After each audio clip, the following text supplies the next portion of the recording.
are asking for men that are millionaires or are making $500,000. And it's like, but you're not qualified for that.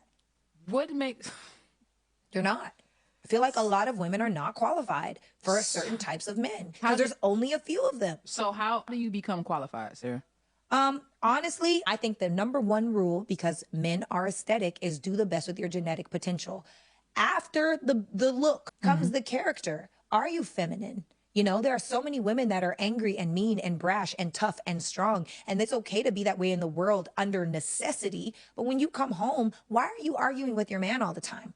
Why can't you fix your tone? Why are you speaking so loudly? Right? Like what is it that makes you feel like you can disrespect your man in this manner? Because honestly, and maybe I shouldn't get into the whole race thing, but do white women disrespect black men the same way black women do? I don't think they do, to be honest. I think that a lot of black women need to work harder at being softer with our men. So number one, femininity. Number two, do the best with your genetic potential. And number three, learn skills. Can you cook? Can you bake? Can you do trading on the side? Can you create a digital product where you are bringing money in, but you're still able to be present? Can you be your little girl at home? Which means that the man also has to have strong enough leadership where she trusts his lead. And a lot of women are asking for men that have leadership, but baby, you ain't even on the same racetrack. How's he supposed to lead you when you're not even in his realm?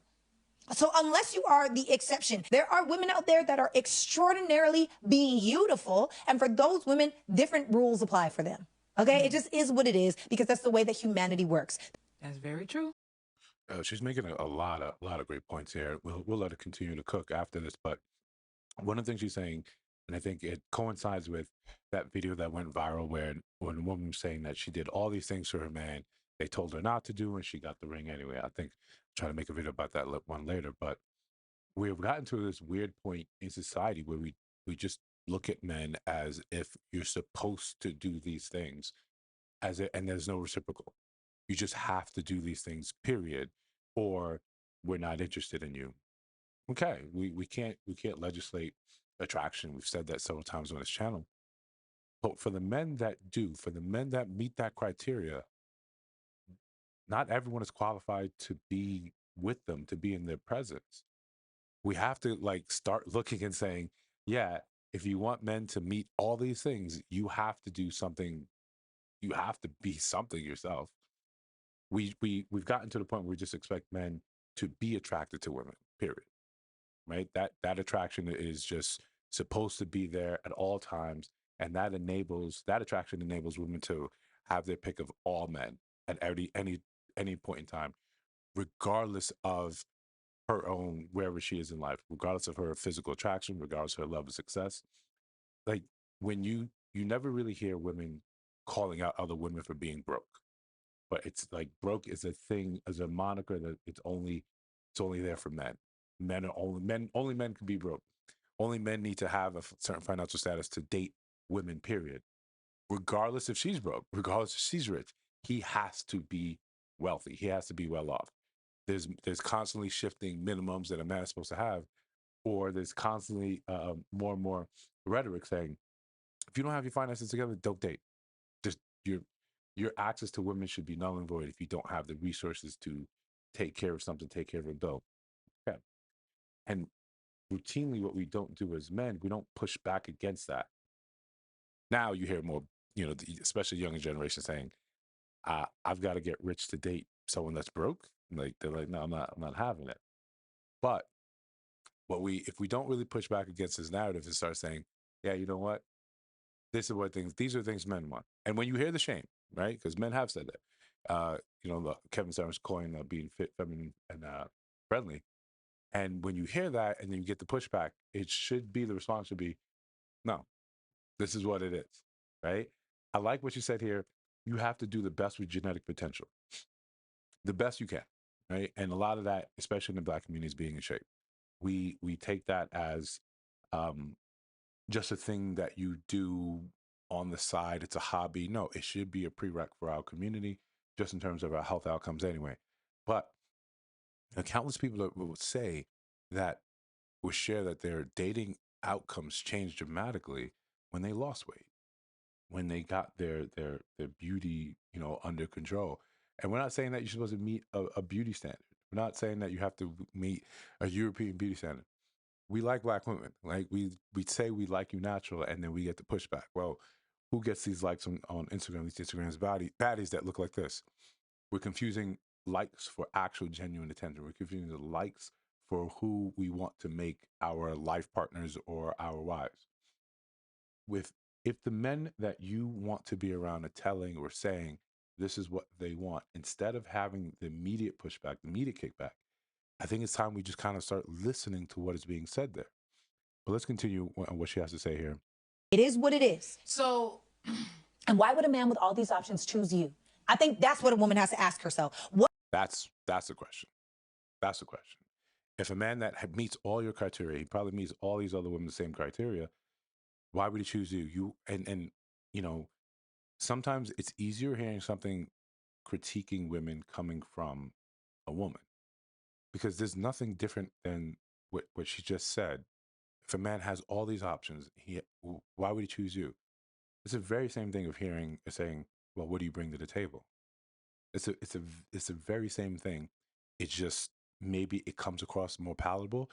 But I think what she's saying already, because it goes against the narrative, goes against the grain, is going to be something that en masse, you're going to have people balk against, because we have this idea that men are just simply supposed to be attracted to women and then sort of devote their lives for the pursuit and maintenance of a woman.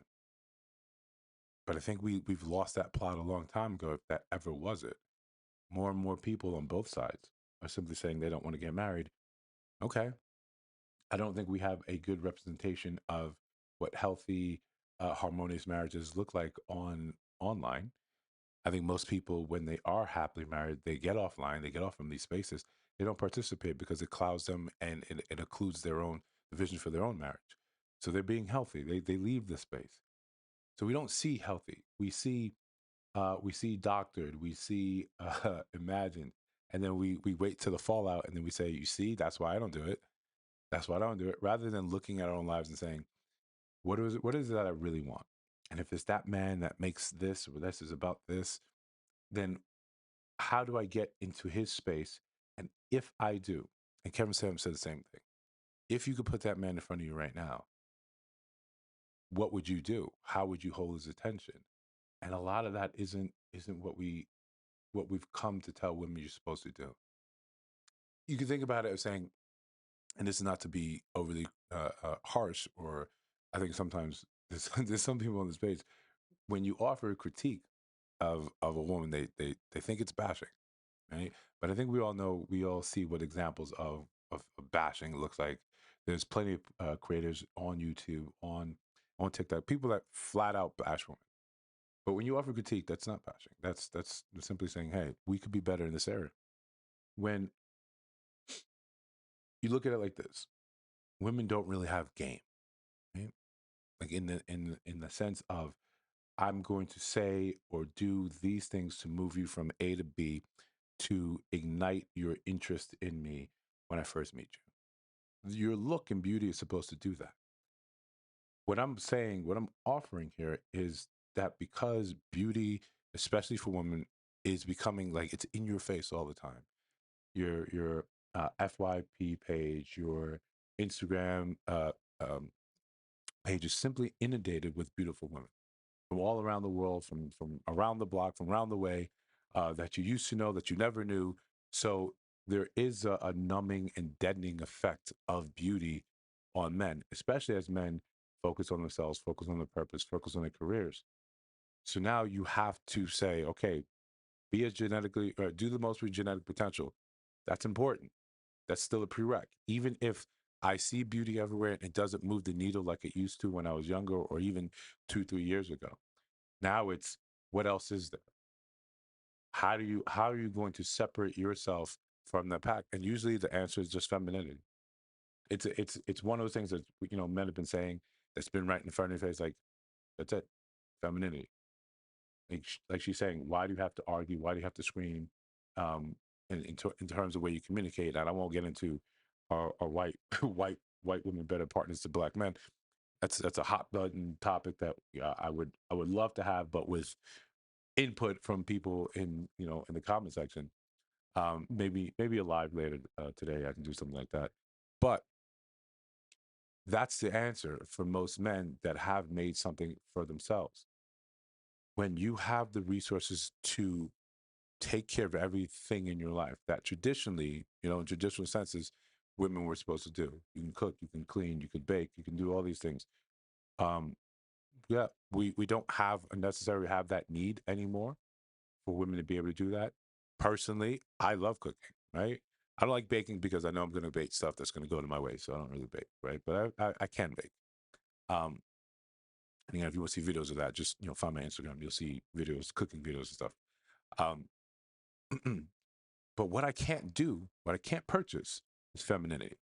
I can't purchase that, right? That's not something. Even if you know recruit the services of a woman, you can't purchase that. That's a different thing. That's the value. That's where the secret sauce lies. That's how you separate yourself. That's women's game. But we've walked so far from that when, for better or worse, reasons, whether you believe them or not, you care for them or not, women have been forced to be more masculine. What ends up happening is when men come across you that meet your criterion, they don't see their equal. They don't see what they're looking for. So they keep it pushing, or they just kind of have recreational fun time with you. If that's not what you look for, that's not what you want, then it's time to ask that very real question. That sounds similar to what do you bring to the table, but why would he choose you? And that's just in all honesty, why would he choose you?